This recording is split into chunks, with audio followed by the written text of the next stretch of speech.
சீரியல்களின் full எபிசோடுகளை Sun டிவியில் ஒளிபரப்பான உடனே எக்ஸ்க்ளூசிவாக சன் நெக்ஸ்டில் மட்டும் ஃப்ரீயா பாருங்கள். எனக்கு அத நினைச்சாதான் வருத்தமா இருக்கு.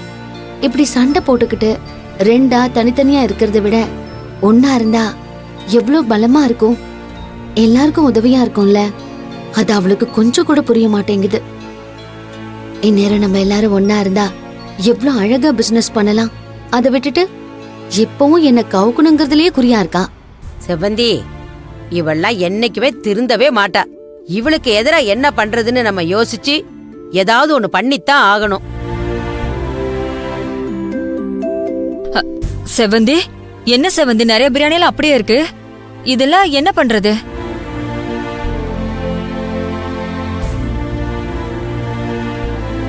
அததான்க்கா இப்ப பேசிட்டு இருக்கோம்.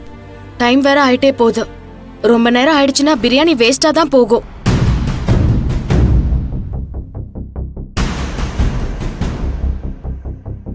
ஆமா செவந்தி, இன்னைக்குன்னு பார்த்து இப்படி ஆயிடுச்சே. அவ கடையில பாரு, இன்னும் கூட்டம் குறையவே இல்ல. விடுங்க அண்ணி, மக்களுக்கு ஒண்ணுக்கு ரெண்டா கிடைக்குதுன்னா ஆசைப்படதான் செய்வாங்க.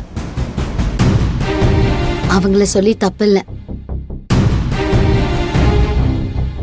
இங்க நிறைய பேருக்கு நல்லா இருக்கு அப்படிங்கறத விட நிறைய இருக்காங்கறத தான் பாக்குறாங்க. அப்படி இருக்கும்போது ஒண்ணுமே பண்ண முடியாது. செவந்தி, அப்படிலாம் ஒண்ணும் பண்ண முடியாதுன்னு அசால்ட்டா விட முடியாது. அவளை ஏதாச்சும் ஒண்ணு பண்ணி ஆகணும். அவளை மாதிரியே நாமளும் குறுக்கு வழியில இறங்குனா என்னைக்கும் அவளை காலி பண்ணிருக்கலாம். ஆனா அத நாம பண்ணா நமக்கும் அவளுக்கும் வித்தியாசம் இல்லாம போயிடும்.